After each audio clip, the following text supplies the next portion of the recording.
നടന്നുകൊണ്ടിരിക്കുന്നത്. There is no need for Indian people to disrespect each other. ഇന്ത്യയിലെ ജനങ്ങൾക്ക് പരസ്പരം ബഹുമാനിക്കാതിരിക്കാനുള്ള യാതൊരു ആവശ്യവുമില്ല, യാതൊരു കാരണവുമില്ല. To hate each other. മറ്റുള്ളവരെ വെറുക്കാൻ ഇന്ത്യയിലെ ജനങ്ങൾക്ക് പരസ്പരം വെറുക്കാനുള്ള ഒരു കാരണവും ഈ രാജ്യത്തില്ല. To fight with each other. പരസ്പരം പോരാടാനുള്ള ഒരു കാരണവും ഈ രാജ്യത്തില്ല. The country can be great only if it is united and working together. ഈ രാജ്യത്തെ ജനങ്ങൾ ഒരുമിച്ച് നിന്നാൽ മാത്രമേ, ഒരുമിച്ച് പ്രവർത്തിച്ചാൽ മാത്രമേ നമ്മുടെ രാജ്യത്തിന്റെ മഹത്തായി മുൻപോട്ട് പോകാനും നിലനിൽക്കാനും സാധിക്കുകയുള്ളൂ. There are also local issues in Wayanad. വയനാട്ടിലെ പ്രാദേശിക പ്രശ്നങ്ങളുമുണ്ട്. People are struggling here for 2 or 3 big reasons.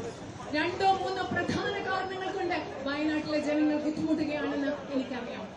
Human-animal conflict. മൃഗങ്ങളും മനുഷ്യരും തമ്മിലുള്ള സംഘർഷം. I recently went and saw the family of a person who was killed by an elephant. ആന കൊന്ന ഒരു